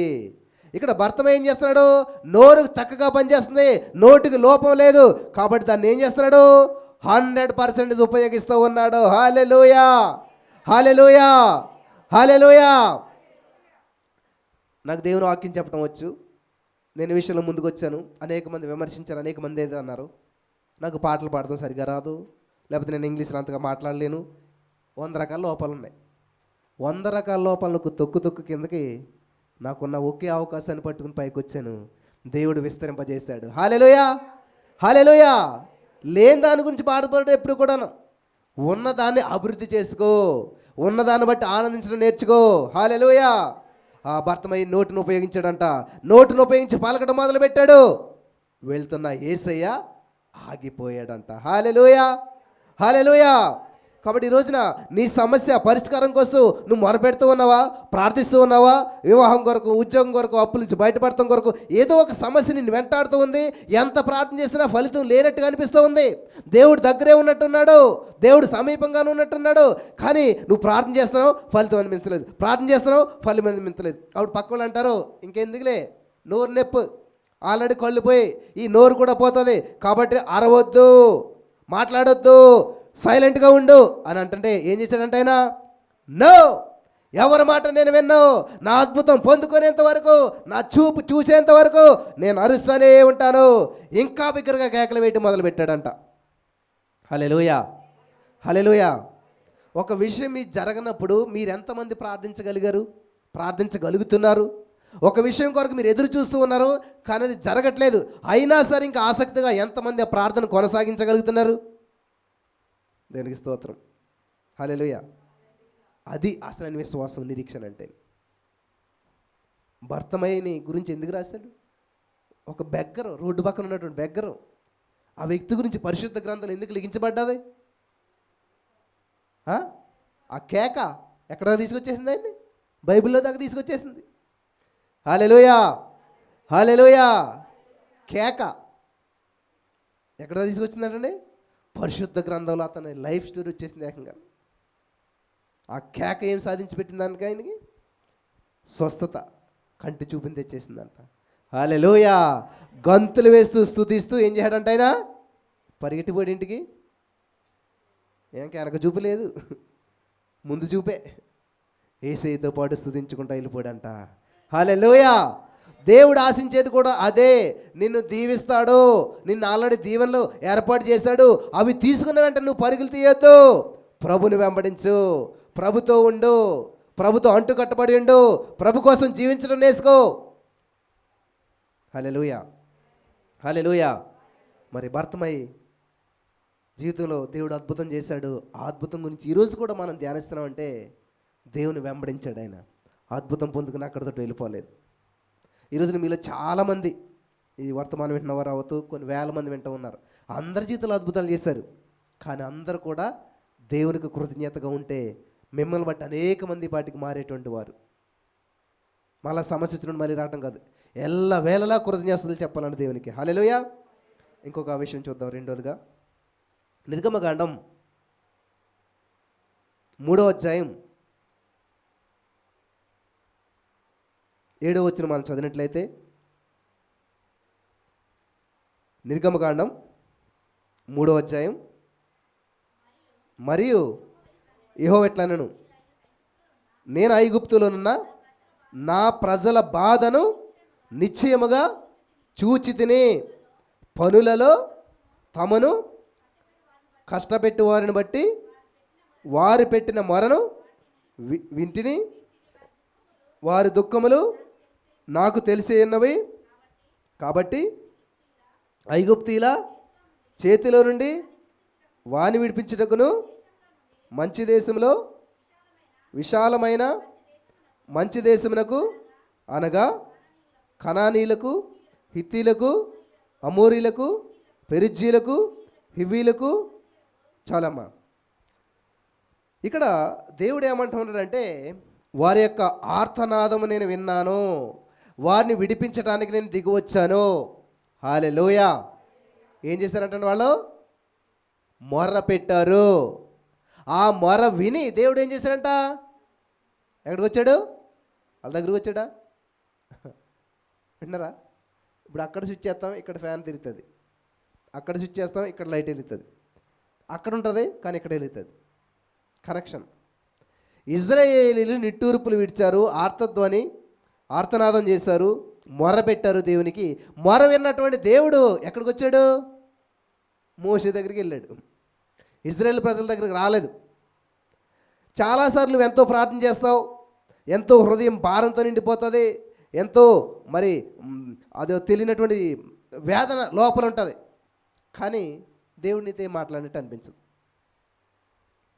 అందుకని దేవుని సంధికి రావాలి. వచ్చి నీ బాధ వేదన ఎవరైతే చెప్పో కూర్చొని ఉంటావు. అప్పుడు దేవుని యొక్క వాక్యం ఇక్కడ వెల్లడుతుంటే నీ హృదయంలో ఉన్న బాధ అంతా, సమస్య అంతా అలా ఏదో ఒక మరి మనలోంచి వెళ్ళిపోయినట్టుగా వెళ్ళిపోతుంటుంటుంది, నీకు రిలీఫ్ అయిపోతుంటుంది. దేవుడు నీతోటే మాట్లాడినట్టు అనిపిస్తుంది. హల్లెలూయా. మోషేను పంపించాడంట దేవుడు. మోసే ద్వారా వాళ్ళందరినీ విడిపించాడంట. హల్లెలూయా. ఇక్కడ గమనించాలి, దేవుడు నీకు శ్రమ వచ్చినప్పుడు, నువ్వు మొర్రపెట్టినప్పుడు ఏముంది? అతడు నాకు మొర్ర పెట్టగా నేను అతనికి ఉత్తరం ఇస్తాను, శ్రమలోనే అతనికి తోడే ఉంటాను. మోసే గారు కూడా వాళ్ళ తోడుగానే ఉండి చక్కగా వాళ్ళు నడిపించుకుంటూ ఐగుప్తులో నుంచి, బంధకాల్లో నుంచి, బానిసత్వం నుంచి ఎక్కడికి నడిపించాడంట ఆయన? కనాను దేశం. ఐగుప్తు దేనికి సాదృశ్యంగా ఉంది? శ్రమలకి, ఇబ్బందులకి, వేదనకి, వెట్టి చాకరికి, బానిసత్వానికి, అప్పులకి, అనారోగ్యానికి కేంద్రంగా ఉంది. అక్కడ నుండి మొరపెడుతున్నటువంటి ప్రజలను దేవుడు చూశాడా లేదా? చూశాడు, విన్నాడు, విడిపించాడు. హల్లెలూయా, హల్లెలూయా. ఈరోజున మీ సమస్య ఏదైనా, మీరు ఏ సిచ్యువేషన్లో ఉన్నా, ఏ బంధకాల్లో ఉన్నా, నేను ఇంత ప్రార్థన చేస్తున్నాను ఏమైపోతుంది ఇదంతా కూడాను, నేను ఇంత మొరపెడుతున్నాను ఏమైపోతుంది ఇదంతా కూడా అనుకున్నావేమో. ప్రతిదీ వింటున్నాడు, ప్రతిదీ చూస్తున్నాడు. హల్లెలూయా. ఆల్రెడీ దానికి ప్రణాళికను సిద్ధం చేశాడు. ఆల్రెడీ బ్యాక్గ్రౌండ్ వర్క్ జరుగుతూనే ఉన్నది. ఆమేన్, ఆమేన్, హల్లెలూయా. అయితే ఎప్పుడైతే ఇశ్రాయేలు ప్రజల మొర దేవుడు విని మోసేని పంపించాడో వాళ్ళని విడిపించంట. ఎంత అద్భుతంగా ఉంది ఇక్కడ ఈ మాట. 3వ అధ్యాయం 8వ వచనం చదివినట్లయితే ఎంత అద్భుతమైన మాట అక్కడ రాసి పెట్టాడు దేవుడు. ఏమన్నాడంటే వారిని విశాలమైన మంచి దేశం. చెప్పండి అందరూ కూడా, మంచి దేశం, మంచి దేశం, మంచి ఉద్యోగం, మంచి భర్త, మంచి ఇల్లు, అన్నీ మంచిదే. ఎందుకంటే God is good all the time. మన దేవుడు అన్ని వేళలా మంచివాడు. నేను గొర్రెలకు ఏం కాపరంట? మంచాడు మన యేసయ్య, మంచి కాపరే. ఆయన ఏం చేసినా కూడా మంచే చేస్తాడు, మంచిగానే చేస్తాడు. హల్లెలూయా, హల్లెలూయా. ఎవరో ఫోన్ చేసి అంటారు, అన్నయ్య మాకు ఆల్రెడీ ఆడపిల్ల పుట్టింది కాబట్టి మగపిల్లలు కావాలని రాశాను, చేశాను, అన్నీ చేశాను, ఎంత ప్రార్థన చేశాను, కానీ ఏం పుట్టిందంట? మళ్ళీ ఆడపిల్ల పుట్టి. అంటే దేవుడు తప్పు చేశాడంటారా? అమ్మా నేను అలా చేశాను కానీ నాకు ఆడపిల్ల పుట్టింది. కాబట్టి మనం దేవుని ప్రణాళికలో మనం ముందుకెళ్తూ ఉన్నప్పుడు ఖచ్చితంగా దేవుడు నిన్ను నమ్మి ఒక కార్యం చేస్తూ ఉన్నాడు, దానికి తల ఒగ్గి ముందుకెళ్ళమని చెప్పాను నేను. హల్లెలూయా. ఇంకొక వాళ్ళ ఫోన్ చేస్తారు, అన్నయ్య ఇలా ఎంత తెలుగుగా చెప్తారు తెలుసా అమ్మాయిలు సమస్య. మా ఫ్రెండ్ ఒక ఆమె ఉంది, ఇంతకీ ఈమె నాకు తెలియదు అనుకుంటారు. ఎందుకంటే నేను ఫస్ట్ ఇదే మాట్లాడతాం అనుకుంటారు. ఇలాంటి వాళ్ళు 100 మందితో మాట్లాడతాను కదా, నాకు తెలీదా వీళ్ళ మెలికలన్నీ నేను అంత చెప్పేసాక అది ఎవరో కాదు, నాకు తెలుసులే అమ్మా, ఫస్ట్లోనే తెలుసులే, ఏమీ లేదన్నా. ఇప్పుడు ఒక పాస్టర్గా ఉన్నప్పుడు ఒక అమ్మాయిని లవ్ చేయొచ్చా? ఇది పర్సనల్ విషయం. లవ్ చేయొచ్చా, చేయకూడదా, తినొచ్చా, తినకూడదా, దీనికి పాస్టర్కి మనిషి అన్నవాడు ఎవడైనా చేసే విషయాలు ఇవన్నీ. దీనికి బైబిల్ పెట్టుకున్నాడు, తట్టుకునేది అంత అవసరం లేదు. ఇంత చేసి అంత చేసి ఎంగేజ్మెంట్ అంత అయిపోయాక సడన్గా ఏదో వద్దనేసేసి మళ్ళీ ఇంకొక అమ్మాయిని ఎంగేజ్మెంట్ చేసుకున్నారు. మరి ఏంటి సంగతి అన్నాను. అదే మీరు చెప్పారు కదా పెళ్ళి అవ్వాలని, అదే అబ్బాయితో పెళ్ళి అవ్వాలని రాశాను. ఎంత చేసినా కానీ అవ్వలేదు, ఎంగేజ్మెంట్ అయిపోతుంది, పెళ్ళి అయిపోతుంది. ఇప్పుడు ఏమనాలి దీనికి మనం? సరే అమ్మా పర్లేదు ప్రార్థన చేద్దాం అంటే అక్కడ మళ్ళీ ఇప్పుడు ఆ ఎంగేజ్మెంట్ ఏమవ్వాలి? క్యాన్సిల్ అవ్వాలి, మళ్ళీ ఇక్కడ పెళ్ళి అవ్వాలి కదా. నేను అన్నాను, అసలు ఏమన్నా పనిచేస్తుందా? నీతో మాట్లాడాడు, నీతో ఉన్నాడు, నిన్ను ఇష్టపడ్డాడు, ఇన్ని చేసినటువంటి వ్యక్తి సడన్గా ఈ నెల తర్వాత నచ్చలేదు అన్నాడు. నచ్చలేదని మళ్ళీ కొత్త అమ్మాయిని ఎత్తికేసుకుని పెళ్ళికి సిద్ధపడిపోయాడు. దేవుడిని తప్పించాడని ఎందుకు అనుకోకూడదు కదా. అదే నీకు పెళ్ళయ్యాక ఓ పిల్లడు పుట్టాక అప్పుడు నువ్వంటే నాకు ఇష్టం లేదు అని చెప్పి నిన్ను వదిలేస్తే పరిస్థితి ఏంటి? అప్పుడు ఎక్కడికి వెళ్తావు? ఇప్పుడు మంచిగా సేఫ్ ప్లేస్లో నువ్వు ఉన్నావు, ఆయన కాదనిపోతే ఇంకో పెళ్ళి అవుతుంది, కొంచెం ఆలస్యం అవుతుంది. వాళ్ళు ఇలాగ అనుకుంటే ఎవరేమనుకుంటే నీకెందుకు? ఒక పూట భోజనం పెడతారు, ఎవరన్నా నీకు పెట్టరు కదా. ఇవన్నీ సమాధి అయిపోతాయి 2 రోజులకి. జాయిస్ మేరీ గారు ఉన్నారు, వాళ్ళ నాన్న 200 సార్లు ఆమెను రేపు చేశాడు. అక్కడే కూర్చుంది ఆవిడ, జయించింది, బయటకు వచ్చింది, చక్కటి వివాహం, చక్కటి బిడ్డలు, ప్రపంచంలోనే నెంబర్ 1గా దేవుని సేవలో. నీవు జరిగిన నష్టాన్ని గురించి మాట్లాడొద్దు, లైఫ్లో మళ్ళీ ఆ వ్యక్తి పేరెత్తొద్దు, ఆయన గురించి ఆలోచించి. అస్సలు కష్టము. మరి కష్టమైతే నేనేం చేస్తానమ్మా? మరి నాకు ఫోన్ చేయటం ఎందుకు? ఇప్పుడు నేను చెప్పింది వినాలి కదా. నాకు ఫోన్ చేసినప్పుడు నేను చెప్పింది వినకపోయి వాళ్ళు చెప్పింది విని నేను కూడా వాళ్ళతో పాటు వేడాలంటే ఇది అవుతుందా? అవ్వదు కదా. కాబట్టి నీకు ఏదైనా సమస్య వచ్చినప్పుడు నిన్ను ఎవరైనా బాధ పెట్టారంటే దేవుడు ఏం చేస్తారంటే వాళ్ళని బాధ పెట్టడు. దేవుడు చూస్తాడా? చూస్తాడు. దానికో టైం ఉంటుంది. గురుకులు గోధులు పెరిగిపోతుంటేనంటే దేవుడు ఏమన్నాడు? ఏ ముట్టుకోవద్దు, ఏమి చేయొద్దు, పెరగనివ్వండి, పెరగనివ్వండి, నేను చూసుకుంటాను లాస్ట్లో. హల్లెలూయా, హల్లెలూయా. ఇలా చేయొచ్చా, ఇలా చేయకూడదా? మరి మనం ఇలా చేయొచ్చా? మనం చేసింది కరెక్టేనా? అప్పుడు కరెక్ట్ అనిపిస్తుంది కదా. కాబట్టి నా ప్రియమైనటువంటి సహోదరి స్నేహితులరా, ఎప్పుడు కూడా బైబిల్కి మన జీవితం మ్యాచ్ అవుతుందా లేదా, వాక్యానుసారంగా నువ్వు ఉన్నావా లేదా, నీ జీవితంలో జరిగిన నష్టాన్ని గురించి ఎప్పుడు ఆలోచించొద్దు. హల్లెలూయా, హల్లెలూయా. పడిపోయిన చోట పాతికిపోవద్దు, లేచి పరిగెట్టు. నీకంటే ముందు వెళ్తున్న వారు నువ్వు ఓడించి ముందుకెళ్ళిపోతావు. హల్లెలూయా, హల్లెలూయా. అంతేగాని ఎలా పడిపోయాను, ఎందుకు పడిపోయాను, అసలు ఏం జరిగింది అని కూర్చొని ఆలోచించవద్దు. పడ్డావు, దాన్ని నువ్వేం చేయలేవు, కానీ లేచి నువ్వు పరిగెత్తు, జీవితాన్ని మళ్ళీ ప్రారంభించు, మళ్ళీ ముందుకెళ్ళు. దేవుడు నీ ద్వారా గొప్ప గొప్ప అద్భుతాలని చేస్తాడు. హల్లెలూయా, హల్లెలూయా. అతిక్రమలు దాచిపెట్టువాడంట ప్రభా, ఇదిగో తెలుసో తెలియక ఈ తప్పులు ఇరికిపోయాను, నేను ఈ మోసంలో ఇరికిపోయాను, ఇలా జారిపోయాను. అమ్మా నీకు 5 మగవాళ్ళతో కాంటాక్ట్ ఉందంటే ఒప్పుకుంటారు ఎవరన్నాను? ఓ నువ్వు చూసావా, అసలు నా గురించి ఏం తెలుసు అంటారు కదా. మరి యేసుప్రభుతో అలాగనలేదు ఆవిడ. నువ్వు చెప్పింది సత్యమే, పైగా అంతకుముందు యేసుప్రభుని చూసింది ఆవిడ ఏమన్నాను? పోనీ ఆ ఊరు అయింది, పోనీ ఆ ఊరు అనుకో, తెలిసి చూశాడు, అప్పుడప్పుడు తిరుగుతుంటాను కదా, చూసుంటాడు అని ఒప్పుకోవచ్చు. అసలు ఫస్ట్ టైం ఆయన చూస్తుంది, ఎవరో ఏంటో తెలీదు, కానీ అన్నీ చెప్తుంటే నువ్వు ప్రవక్తవే. హల్లెలూయా. అతిక్రమలు దాచిపెట్టువారు ఏం చేసింది? ఒప్పేసుకుంది. ప్రభుగా అదే నువ్వు చెప్పేసింది కరెక్టే, నిజమే. అంతే, ఒక్క క్షణంలో ఆవిడ జీవితం అంతా కూడా మారిపోయింది. అందరూ అనుకుంటారు ఇది వ్యభిచారం, ఇలాగ అనుకుంటున్నారు. ఈ లోపల ఆవిడ ఏమైపోయింది? క్లీన్ అయిపోయింది, శుద్ధి అయిపోయింది, పాస్టర్ అయిపోయింది. హల్లెలూయా, హల్లెలూయా. ఈ మధ్యన యూట్యూబ్లో అట్లా చూసి నన్ను ఫోన్ చేస్తున్నారు అన్నమాట నా ఫ్రెండ్స్. మేము మాది ఊరు లాంగ్వేజ్ ఉండేది అనమాట. కర్రీలో ఏమంటారో కారం ఎక్కువైపోతే మా అమ్మగారు చదువుకోలేదు కాబట్టి వర్ర అనేవారు మాట. వర్ర ఎక్కువైంది అనేవాడు నేను.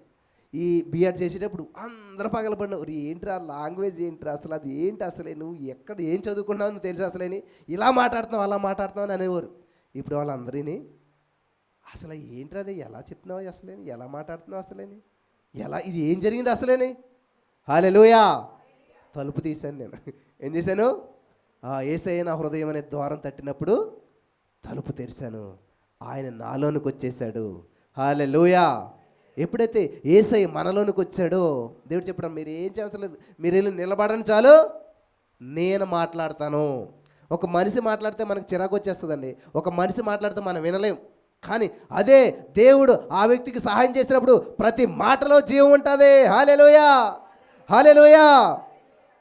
కాబట్టి ఇక్కడ ఇశ్రాయేలు ప్రజలను దేవుడు ఏం చేశాడట? విడిపించి ఎటువంటి దేశంలోకి నడిపించాడు? మంచి దేశం, విశాలమైన దేశం. దేవుడు నీకు ఇచ్చేది ఎప్పుడు కూడా ఇరుకులో ఉండదు, దేవుడు నీకు ఇచ్చేది ఎప్పుడు కూడా ఇబ్బందికరంగా ఉండదు, దేవుడు నీకు చేసే కార్యం ఎప్పుడు కూడా అవకతవకలుగా ఉండదు, అద్భుతంగా ఉంటుంది. హల్లెలూయా, హల్లెలూయా. యోసేపుని దేవుడు ఐగుప్తులకు నడిపించింది, గుంటలోంచి విడిపించాడా? మరి గొప్ప చేయరు కదా. ఎక్కడ గొప్ప చేశాడు? చేశాడా? చేశాడు, కానీ టైం పట్టింది. చూడండి, గుంటలోంచి విడిపించి పక్కన పెట్టేసేలేదు దేవుడు. శ్రమంలో తోడుగా ఉన్నాడు. చెప్తున్నాడు, యోసేపు నేను నీకు దేవుడు అతనికి తోడయ్యుండను కాబట్టి అతడు చేసేదంతా కూడా సఫలమవుతుంది. కాబట్టి యోసేపుని దేవుడు ఏం చేశాడు? హెచ్చించాడు. ఎంతవరకునంటే ఆ దేశంలోనే గొప్పగా హెచ్చింపు చేశాడు అనమాట. కాబట్టి ఈ రోజున ఈ ఇజ్రాయేల్ ప్రజలంతా కూడా బానిసత్వంలో, బంధకాల్లో మరి మగ్గిపోతున్నటువంటి వాళ్ళని ఏం చేశాడు? అమ్మయ్య ఫరో నుంచి బయటపడేలాగా ఎర్ర సముద్రం దాటించేసి మీ ఇష్టం మీరు చూసుకోండి అని అన్నాడా? విశాలమైన మంచి దేశం ఏమున్నదో చూద్దాం మనం ఆ దేశంలో. ద్వితీయోపదేశం 6:10 చూసినట్లయితే విశాలమైన మంచి దేశం అన్నాడు కదా. ద్వితీయోపదేశకాండం 6:10 చదివినట్లయితే ఆ విశాలమైన మంచి దేశంలో ఏమున్నదంట?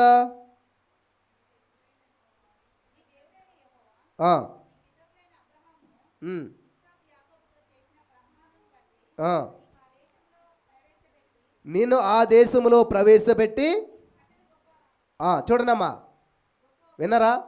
నిర్గమకాండం 3:7-8 దేవుడు ఏం చెప్పాడు? మంచి దేశంలో, విశాలమైన దేశంలో మిమ్మల్ని ప్రవేశపెడతాను. ఇప్పుడు వీళ్ళంతా వచ్చారు, వచ్చిన తర్వాత అక్కడ ఇప్పుడు ఏ దేశంలోకి వచ్చారు? విశాలమైన మంచి దేశం. మరి ఎలాగుంటుంది దేశం? ఆ దేశంలో ఏముంటుంది అంటే ఇప్పుడు వివరిస్తున్నాడు చూడండి. ఆ విశాలమైన మంచి దేశంలో చదవండి, మీరు కట్టని గొప్ప పురములు. హల్లెలూయా, హల్లెలూయా, హల్లెలూయా. చూడండి, వీళ్ళ ముందా పురముల ముందా? ఇప్పుడు వీళ్ళు వచ్చి ఇటుకలు పెట్టి కట్టుకుంటున్నారా? వీళ్ళు వెళ్ళక ముందే వీళ్ళ కోసం గొప్ప పురములు కట్టేసి ఉన్నాయి. హల్లెలూయా, హల్లెలూయా. అంటే ఇప్పుడు ఇశ్రాయేల్ ప్రజలందరికీ వెళ్ళిన ఏం చేస్తారు? చీరలు పంచి పెడతారు కదా మనకి కార్డులు ఇచ్చినప్పుడు, రేషన్ కార్డు చూపించాను. ఐడియా ఉందా? అయ్యో చాలామంది లైన్లో ఉండి ఉంటారు కదా. అలాగే ఇప్పుడు ఇశ్రాయేల్ ప్రజలందరూ వచ్చిన వాళ్ళందరూ ఏం చేస్తున్నారు? లైన్లో ఉన్నమాట. వాళ్ళకి ఏమిస్తారు ఇప్పుడు? ఒక్కొక్కరికి ఒక్కొక్క ఇంటి తాళం. ఆల్రెడీ అన్ని బిల్డ్ అనమాట, కట్టేసి ఉన్నాయి. చదవనప్పుడు మీరు కట్టని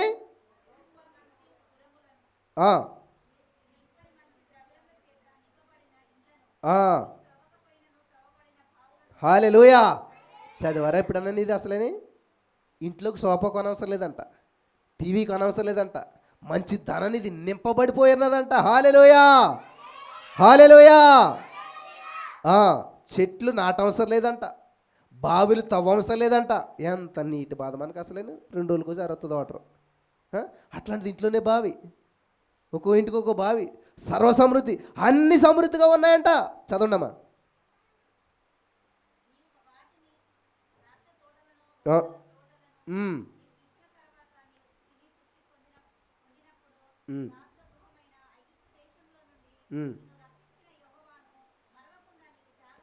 హల్లెలూయా. జాగ్రత్త. ఎందుకు జాగ్రత్త అంట? నువ్వు కట్టుకోలేనటువంటి ఇల్లుని దేవుడు నీకు ఇచ్చాడు. నువ్వు పొందుకోలేనటువంటి సామర్థ్యం కలిగిన ఉద్యోగాన్ని దేవుడు నీకు ఇచ్చాడు. ఈరోజు ఇంత జీవితం నీకు ఇస్తే ఏం చేయాలంట? దాసుల గృహము, బంధకాల్లో నుంచే, అప్పుల్లో నుంచే, అనారోగ్యంలో నుంచి, సమస్యల్లో నుంచి యేసయ్య నిన్ను విడిపించి ఎక్కడ పెట్టాడు? ఇప్పుడు ఐశ్వర్యవంతుడిగా, ఆరోగ్యవంతుడిగా, సేఫ్ ప్లేస్లో చక్కటి జీవితం, సుఖవంతమైన జీవితం, ఆనందంగా అద్భుతంగా జీవిస్తున్నావు. కాబట్టి ఇప్పుడు నువ్వేం చేయాలి? అమ్మయ్యా అని చెప్పి సుఖించు, త్రాగు అంటావా?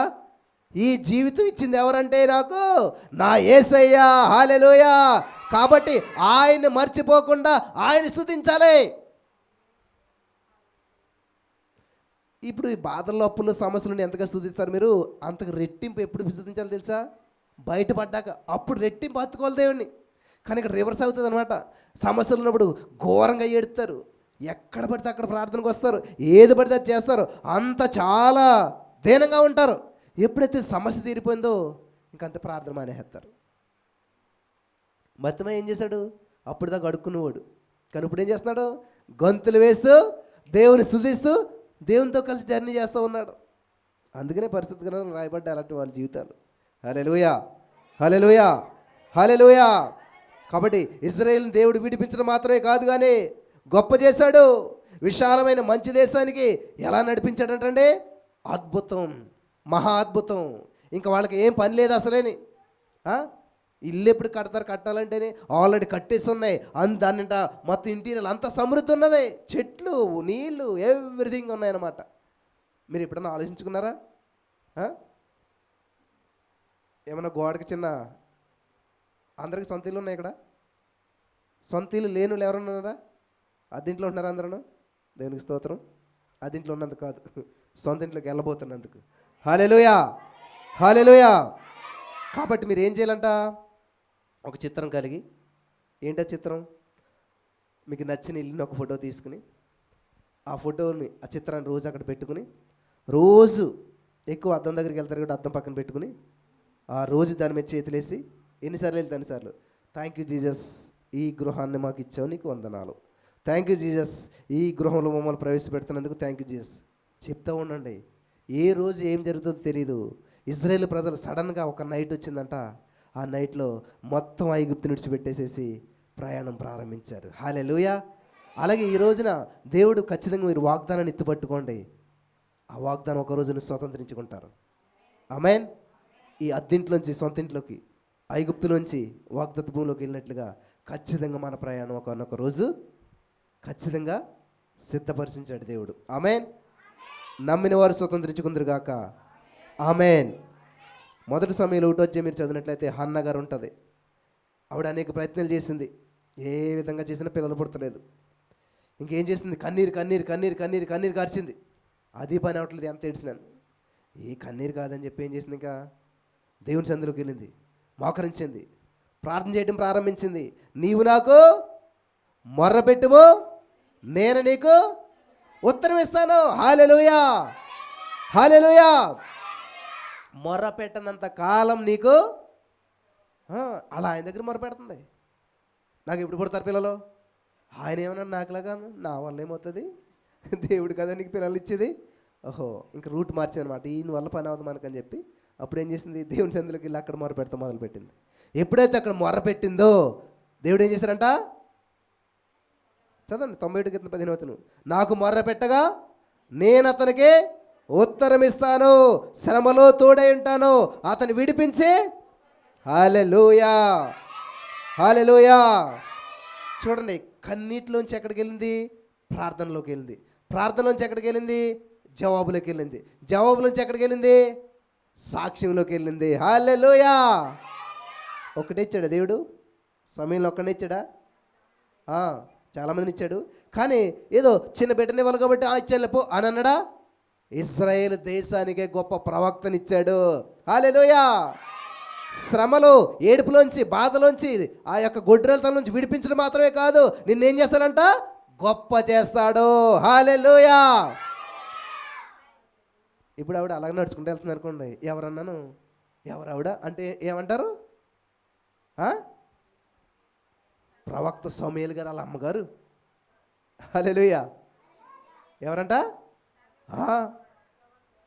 చూడండి, మనకు తమిళనాడు సీఎం గారు అయ్యారు కదా ఆయన. అంతవరకు మన దాకా వాళ్ళ నాన్నగారు ఎవరో తెలియదు. మొన్న ఆయన ఏం సెక్యూరిటీ లేక నార్మల్ నడిచి వెళ్ళిపోతుండే ఏమైపోయింది, ఎవరో తెలుసా, సీఎం గారు నాన్నగారు. అలాగే దేవుడు ఏది కూడా నీకు ఆర్డినరీగా ఏది ఇవ్వడు. దేవుడు ఇచ్చేది ఎప్పుడు కూడా ఎక్స్ట్రాడినరీగా ఉంటుంది. హల్లెలూయా, హల్లెలూయా. నువ్వు అడుగు ఊహించదానికంటే గొప్పగా ఉంటుందంట.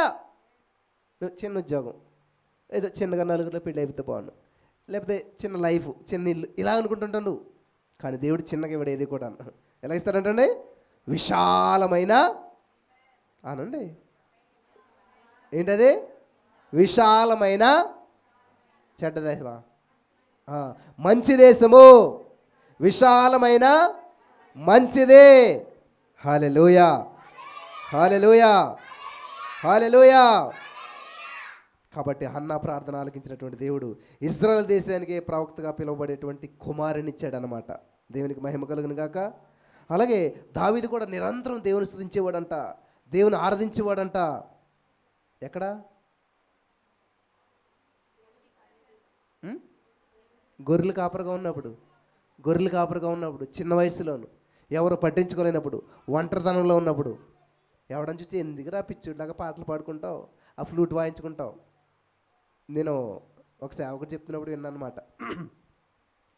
దావీదు గారు ఫ్లూట్ వాయింతుండేనంట, గొర్రెలు మేత మీయటం మానేసి దాంట్లో అట్లాగే ఉండి అంట. అది వింటాను అంటే ఎంత మరి గ్రేట్ పర్సన్ చూడండి దావీదు గారు. అంత మ్యూజిషియన్ అనమాట ఆయన, గొప్ప మ్యూజిషియన్. అంత అద్భుతంగా వాయించేటువంటి వాడంట. ఇంకా గొర్రెలకి మేత మేయాలనేటువంటి మనసు వచ్చేది కదంట. ఆ మ్యూజిక్ వింటానే అలాగే ఉండిపోయి అంట, ఆపకప్పుడు మేత వేసి అంట. హల్లెలూయా. అసలు దేవుడి నామం ఇంకెంత మహింపరచబడి ఉంటుంది. అందుకనే ఆ గొర్రెల దొడ్లో ఉన్నటువంటి ఆ యొక్క దావీదుని దేవుడు ఏం చేశారంట, విడిపించి గొప్ప చేశాడు. హల్లెలూయా, హల్లెలూయా, హల్లెలూయా. కాబట్టి సమస్యలు వచ్చినప్పుడు కృంగిపోవద్దు. సమస్యలు వచ్చినప్పుడు మొర్ర పెడతాం నేర్చుకోండి. సమస్యలు వచ్చినప్పుడు స్తుతించడం నేర్చుకోండి. ఇశ్రాయేలు ప్రజలను విడిపించినటువంటి దేవుడు బయటికి రమ్మన్నప్పుడు వచ్చారు. పిలిచినోడు ఎవరో, నమ్మదగినోడు కదా. పిలిచాడు. కొంత ప్రయాణం చేసేసరికి ఏమైందంట, సడన్గా సముద్రం ఒడ్డు వచ్చింది. అయ్యి బాబోయ్, ఈ సముద్రం దాటలేము, మనం వెనక్కి వెళ్ళిపోదాం అంటే వెనకాల శత్రువులు వచ్చేస్తున్నారు. సరే లెఫ్ట్కి వెళ్తారంటే కొండలొడ్డు వచ్చాయి, రైట్కి వెళ్తారంటే నా ముందు సముద్రం, నా వెనక శత్రువులు, నా వారేరి ఎవరన్నా వారు ఇంకా ఆందోళన మొదలైంది. అప్పుడు దాకా అమ్మాయి బయటకు వచ్చేస్తున్నాను, వచ్చాక పరిస్థితులు అన్నీ కూడా మీలో చాలామంది పరిస్థితి ఇలాగ ఉండి ఉంటుంది. ఇప్పుడు చక్కగా దేవుని నమ్ముకుంటే జీవితం బాగుంటుందని, లేకపోతే దేవుళ్ళకి వస్తే ఏదో మంచిగా జరుగుతుందని దేవుని దగ్గరికి వచ్చాక అటు వెనకాల దగ్గరికి వెళ్ళలేము, మన బంధువుల్ని మనకు వెళ్ళలేము, వాళ్ళందరినీ విడిచిపెట్టి వచ్చేసాం. ఇప్పుడు ముందుకెళ్ళాలంటే ముందు సంవత్సరం ఏం చేయాలి? ఇప్పుడు దేవునికి మొర్రపెట్టు. హల్లెలూయా. మార్గం లేని చోట దేవుడు మార్గాన్ని ఏర్పాటు చేస్తాడు. హల్లెలూయా. ఉద్యోగం లేని చోట ఉద్యోగం దేవుడు క్రియేట్ చేస్తాడు. ఆమేన్. దేవునికి మహిమ కలుగును గాక. నిజంగా దేవునికి మొరపెట్టేవారికంట యెహోవా సమీపంగా ఉంటాడంట, సమీపంగా ఉంటాడు. ఎందుకనంటే ఆ శ్రమలో నీకు తోడైండి నేను విడిపించి నేను గొప్ప చేస్తాడు. నమ్మిన వారు దేవునికి స్తోత్రం చెప్తాం. హల్లెలూయా, హల్లెలూయా. దావీదును గొప్ప చేసినటువంటి దేవుడు, యోసేపుని హెచ్చించినటువంటి దేవుడు, ఈరోజు మరి నీ జీవితంలో కూడా నువ్వే సమస్యలు గుండా ఏ బంధకాలు గుండా వెళ్తున్నావు నాకు తెలియదు, కానీ ఖచ్చితంగా దేవుడు నీ జీవితంలో కూడా అదే దేవుడు, నిన్న నేడు ఏకరీతిగా ఉండేటువంటి దేవుడు, మారని దేవుడు. యోసేపు జీవితంలో చేసిన దేవుడు నీ జీవితంలో కూడా చేస్తాడు. దావీదు జీవితంలో చేసిన దేవుడు నీ జీవితంలో కూడా చేస్తాడు. చేయటానికి ఆయన ప్రణాళిక సిద్ధం చేసేసాడు. హల్లెలూయా, హల్లెలూయా. చూడండి, ఇక్కడ మనం గమనించినట్లయితే ఈరోజు యొక్క వాక్య ధ్యానంలో దేవుడు కేవలం విడిపించడం మాత్రమే కాదు, గొప్ప కూడా చేస్తాడు. హల్లెలూయా, హల్లెలూయా. అది చూడండి, డాక్టర్ దగ్గరికి వెళ్ళాం మనం, ఆ రోగంలో నుంచి అక్కడ విడుదల చేసేసి మళ్ళీ చంపేస్తాడా? మరి ఏం చేస్తాడు? దీర్ఘాయువు అంటే ఎక్కువ కాలం బ్రతకడానికి కూడా మళ్ళీ ఆయన మెడిసిన్ ఇస్తాడు. అంతేనా? ఇప్పుడు నీలో గడ్డ ఉంది, తీసి పడేసి పో అంటాడా? ఏం చేస్తాడు?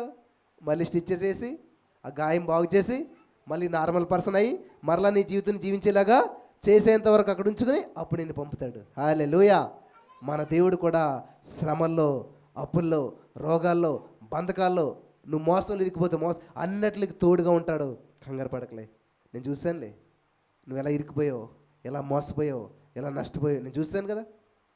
వాళ్ళని ఏమనుకో, నేనున్నాను కదా, నేను సెట్ చేస్తాను కదా అని చెప్పి దేవుడు ఏం చేస్తాడంటే నెమ్మదిగా లేపుతాడు. నిన్ను మోసం చేసిన వారే ఆశ్చర్యపోయే రీతిలో దేవుడు నిన్ను ఉంచుతాడు. హల్లెలూయా, హల్లెలూయా.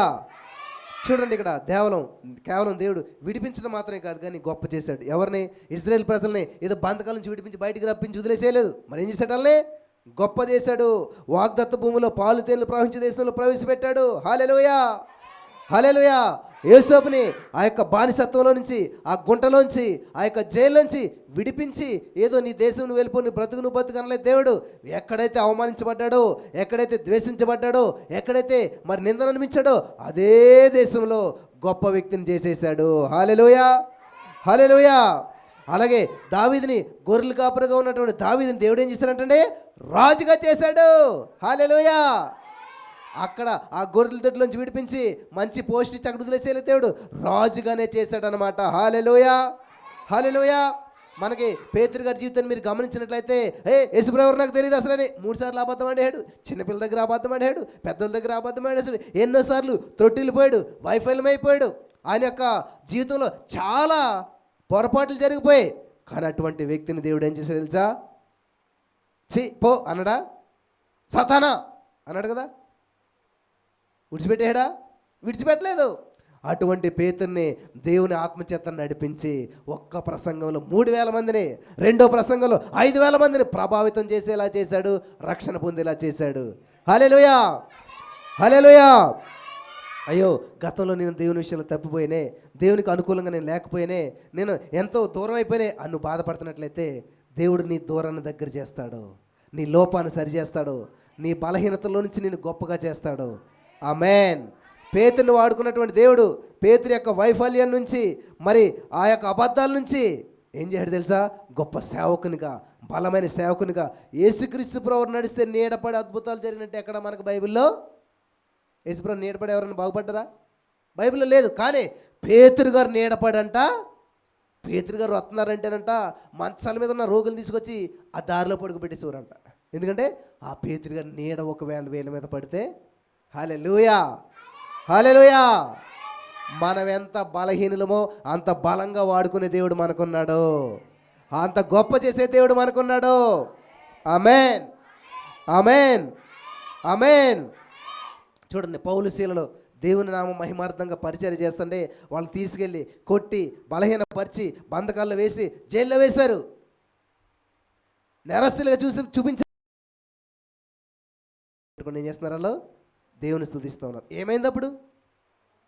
దేవుడు వారికి తోడుగా లేడా?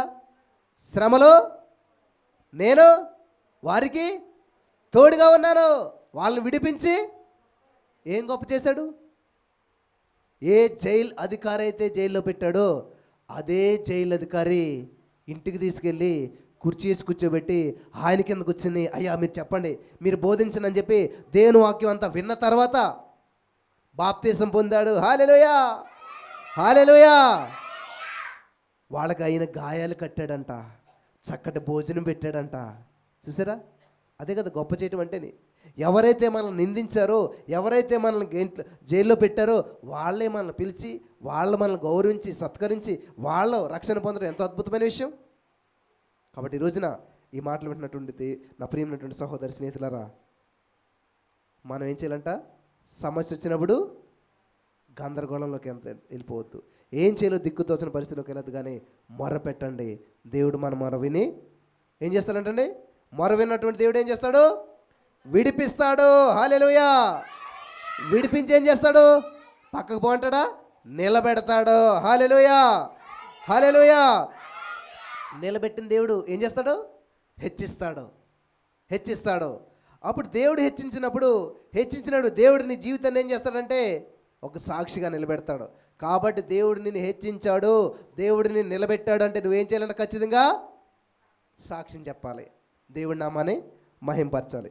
కాబట్టి విని విడిపించి గొప్ప చేసినటువంటి దేవుడు నీకున్నాడు.